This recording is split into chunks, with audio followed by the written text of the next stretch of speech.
Hi. Welcome to my YouTube channel टेक्जीम।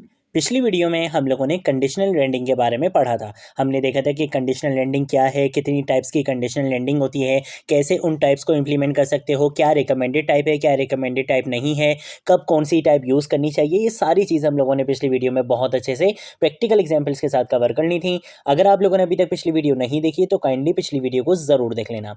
आज की video का जो हमारा टॉपिक है वो बहुत इंपॉर्टेंट कॉन्सेप्ट है और वो है पास फंक्शन एज अ प्रॉप्स, कि आप एक फंक्शन को एज अ प्रॉप्स कैसे पास कर सकते हो। और ये इंटरव्यू क्वेश्चन से रिलेटेड भी बहुत ज़्यादा इंपॉर्टेंट है, क्योंकि अक्सर इस बारे में इंटरव्यू क्वेश्चन में पूछ लिया जाता है। ठीक है, तो आपने इस वीडियो को बहुत अच्छे से देखना है कि आप किसी भी फंक्शन को एज अ प्रॉप्स कैसे पास कर सकते हो, क्या एडवांटेजेस होते हैं इस चीज़ के। ये सारी चीज़ आज हम इस वीडियो में कवर करेंगे। ठीक है, तो मैं क्या करूँगा, मैं इस फाइल को यहाँ पे आके कर देता हूँ क्लोज। यहाँ पर आएंगे app.js में, और उससे भी पहले हम क्या करेंगे, यहाँ src फोल्डर पे क्लिक करके राइट क्लिक करेंगे, न्यू फाइल में आके एक नया कंपोनेंट बना लेंगे। किस नाम से? पास फंक्शन एज प्रॉप्स के नाम से। ठीक है, पास फंक्शन एज प्रॉप्स के नाम से मैं क्या करूंगा, .jsx की एक्सटेंशन लिखूंगा। तो पास फंक्शन एज प्रॉप्स के नाम से मैं क्या करूंगा, यहाँ पे एक कंपोनेंट बना लूंगा। ठीक है, उसके बाद अब मैं क्या करूंगा, मैं यहाँ पर लिखूंगा RFCE।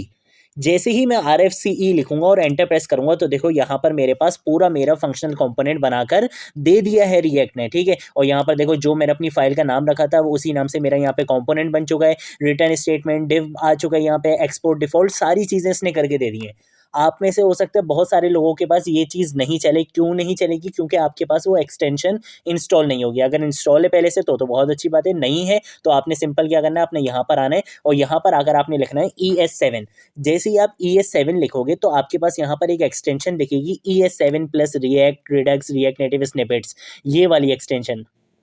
आपने सिंपल क्या करना है, आपने इस वाली एक्सटेंशन को इंस्टॉल कर लेना है। मेरे पास ऑलरेडी इंस्टॉल है, देखो जब यहाँ पे अनइंस्टॉल का ऑप्शन आ रहा है। ठीक है, आपने इस एक्सटेंशन को क्या कर लेना है, इंस्टॉल कर लेना है। तो फिर आपके पास भी RFCE कमांड रन हो जाएगी। ठीक है, तो आप इस तरीके से क्या कर सकते हो, अब आप अपना फंक्शनल कंपोनेंट बना सकते हो। आपको खुद से जो है वो फंक्शन का कीवर्ड और फिर नाम लिखने की, रिटर्न स्टेटमेंट, सब कुछ खुद से करने की ज़रूरत नहीं है। ये सारी चीज़ें आपको करके दे देगा। ठीक है, मैं सिंपल यहाँ पे क्या करूँगा, मैं एक H2 का टैग लगा लूँगा और यहाँ पर आकर मैं लिख लूँगा पास फंक्शन एज अ प्रॉप्स। ठीक है, कि आप फंक्शन को एज अ प्रॉप्स कैसे पास कर सकते हो। ठीक है, इसके साथ साथ एक काम ये करते हैं कि मैं यहाँ पर आकर एक बटन भी बना लेता हूँ अभी के लिए, और इस बटन के अंदर मैं लिख लेता हूँ गेट योर डेटा।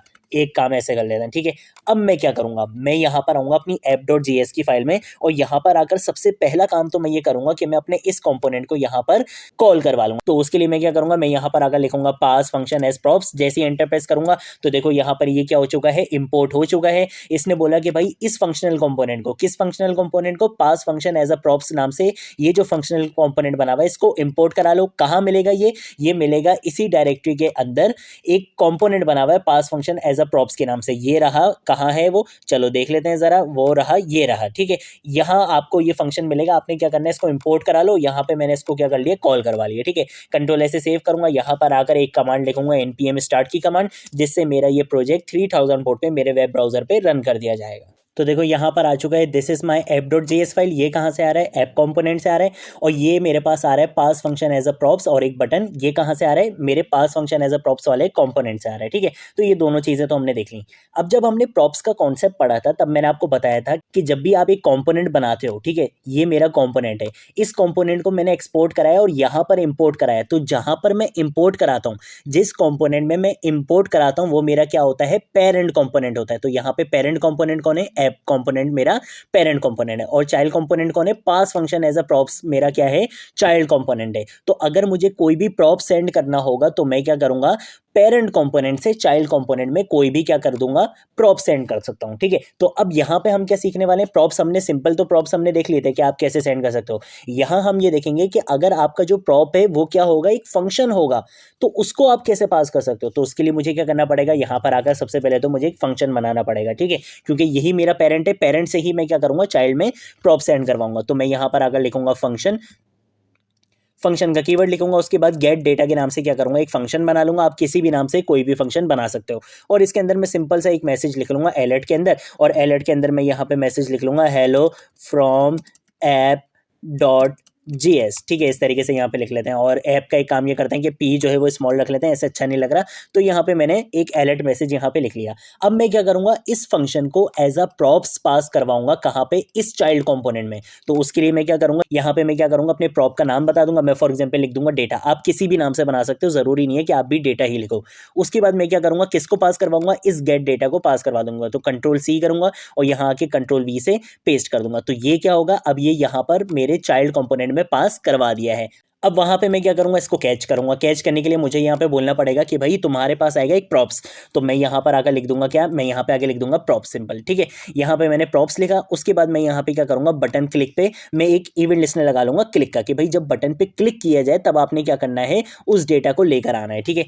अब यहाँ पर सिंपल क्या काम करना है, मैं यहाँ पे लिखूंगा प्रॉप्स डॉट डेटा, ठीक है। प्रॉप्स डॉट डेटा, प्रॉप्स ये रहा मेरा, और डॉट डेटा कहाँ से आया है, ये जो मेरा डेटा था ये यहाँ से आ रहा है, प्रॉप्स डॉट डेटा। सिर्फ इतना सा काम करना है और कुछ भी नहीं करना। अगर कंट्रोल ऐसे सेव करूंगा, यहाँ पर आऊंगा, अभी देखो कुछ भी नहीं हुआ, लेकिन जैसे ही अपने इस बटन पे क्लिक करूंगा तो देखो एक अलर्ट का मैसेज यहाँ पर आ चुका है। तो इस तरीके से आप क्या कर सकते हो, आप किसी भी फंक्शन को एज अ प्रॉप सेंड करवा सकते हो चाइल्ड कंपोनेंट में। देख रहे हो, तो मैंने क्या करा, मैंने यहाँ पर एक फंक्शन बनाया था, उसको एज अ प्रॉप यहाँ पे पास करवाया, यहाँ पे मैंने उसको क्या करा, कैच करा, और यहाँ पे मैंने उसको कॉल करवा लिया। अब गेट करने के आपके पास एक तरीका और भी है, ठीक है। एक तो ये सिंपल कि आप इस तरीके से भी कर सकते हो। अगर आप चाहते हो एरो फंक्शन यूज करना, तो उसके साथ आप कैसे करोगे, कंट्रोल से ऐसे कमेंट करूंगा, यहाँ पर आकर क्या करूंगा, एरो फंक्शन अपना बनाऊंगा। एरो फंक्शन बनाने के बाद आपने सिंपल क्या करना है, इस डेटा के बाद आपने पैरेंथेसिस लगा लेना है, बस, और कुछ भी आपने काम नहीं करना है। कंट्रोल S से क्या करूंगा, सेव करूंगा, और अब आपको चल के दिखाऊंगा, जैसे इस बटन पे क्लिक करूंगा तब भी मेरा ये अलर्ट वाला काम होगा, ठीक। तो आप इस तरीके से भी प्रॉप को क्या कर सकते हो, कैच कर सकते हो। और अगर आप चाहते हो इस तरीके से कैच करना, तो आप इस तरीके से भी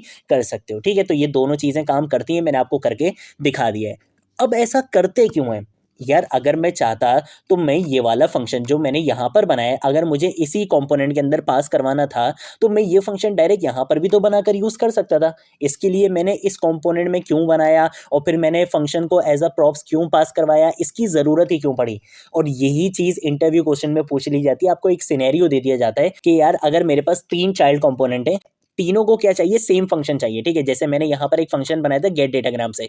अगर मेरे पास यहाँ पे 3 कंपोनेंट्स हो, ठीक है, एक है पास फंक्शन एज अ प्रॉप्स, और 2 कंपोनेंट्स मेरे पास और हो, और उन तीनों कंपोनेंट्स को ये गेट डेटा वाला फंक्शन चाहिए, तो आप क्या करोगे, आप यहाँ पर भी वो फंक्शन इंप्लीमेंट करोगे, उस कंपोनेंट में भी वो फंक्शन इंप्लीमेंट करोगे, दूसरे कंपोनेंट में भी वो फंक्शन इंप्लीमेंट करोगे। क्या आप ऐसा करोगे, इससे तो आपका कोड रिपीट हो रहा है ना, और आपको अपना कोड रिपीट नहीं करना चाहिए, ठीक है। ऐसा ही होता है। तो इसी वजह से आप क्या करते हो, पेरेंट कंपोनेंट के अंदर उस फंक्शन को यहाँ पे एक बार डिफाइन कर देते हो, जितने भी आपके पास चाइल्ड कंपोनेंट हो, आप उस फंक्शन को एज अ प्रॉप्स वहां पे सेंड करवा सकते हो। तो इससे क्या होगा कि आपको उन चाइल्ड कंपोनेंट के अंदर बार बार उस फंक्शन को कोड नहीं करना पड़ेगा। यहाँ तो सिर्फ एक लाइन का कोड है ना, अभी तो आपको ये बहुत छोटा काम लग रहा होगा, लेकिन अगर यहाँ पर 50 लाइन्स का कोड हो, 100 लाइन्स का कोड हो, तो आपको हर चाइल्ड कंपोनेंट में उस फंक्शन को क्या करना पड़ेगा, इंप्लीमेंट करना पड़ेगा, जिससे आपका कोड रिपीट होगा, और उससे आपकी वेब एप्लीकेशन की परफॉर्मेंस भी डाउन होती है। तो इसी वजह से आप क्या करते हो, एक आप क्या बना लेते हो, यहाँ पे पेरेंट कंपोनेंट बना लेते हो, और उसके बाद फिर आपके पास जितने भी चाइल्ड कंपोनेंट हो, आप सब में क्या कर सकते हो, उस फंक्शन को एज अ प्रॉप पास करवा सकते हो, ठीक है।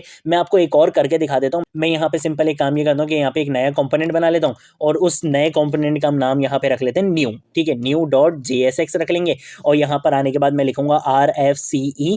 RFCE का मतलब होता है रिएक्ट फंक्शनल कंपोनेंट एक्सपोर्ट, ठीक है। यहाँ पे मैंने सिंपल ये लिखा। तो इस तरीके से मेरा ये सारी चीजें आ चुकी हैं। उसके बाद मैं क्या करूंगा, मैं इसी चीज को यहाँ से कॉपी कर लूंगा, ठीक है। मैं इन्हीं दोनों चीजों को यहाँ पे क्या करूंगा, कंट्रोल C करूंगा, यहाँ पर आऊंगा, कंट्रोल V से इसको क्या करूंगा, पेस्ट करूंगा, और इसके अंदर मैं यहाँ पे फॉर एग्जाम्पल लिख लेता हूँ न्यू कंपोनेंट, ठीक है, न्यू कंपोनेंट, ताकि पता चल जाए कि ये हमारा कौन सा है, न्यू कंपोनेंट है, ठीक है। और उसके बाद मैं यहाँ पे बोलूंगा कि भाई इस फंक्शन को भी क्या करूंगा, एक प्रॉप पास करवाऊंगा मैं, ठीक है।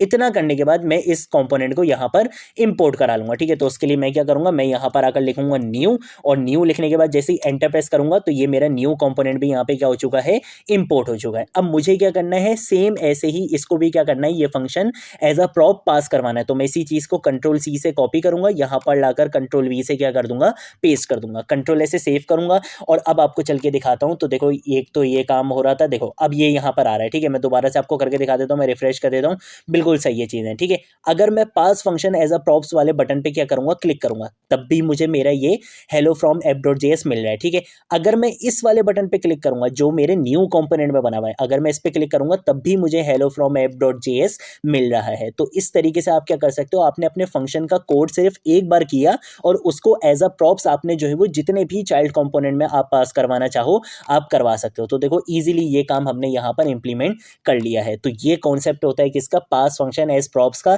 ये इंटरव्यू क्वेश्चन से रिलेटेड भी इंपॉर्टेंट है और ये आपकी रिएक्ट जर्नी से रिलेटेड भी बहुत इंपॉर्टेंट है। ये आपके बहुत काम आने वाला है, इससे आपकी वेब एप्लीकेशन की परफॉर्मेंस बहुत ज़्यादा मैटर करती है। ठीक है, तो इस चीज़ को आपने ज़रूर प्रैक्टिस करनी है। वीडियो को देखकर एक दो बार ज़रूर प्रैक्टिस कर लेना। ठीक है, अगर कोई चीज़ नहीं समझ आए नीचे कमेंट सेक्शन में पूछ लेना, सोशल मीडिया अकाउंट्स पे पूछ लेना, मैं ज़रूर आप लोगों को रिस्पॉन्ड करूंगा। अब हम मिलेंगे नेक्स्ट वीडियो में नेक्स्ट टॉपिक के साथ, तब तक के लिए बाय बाय।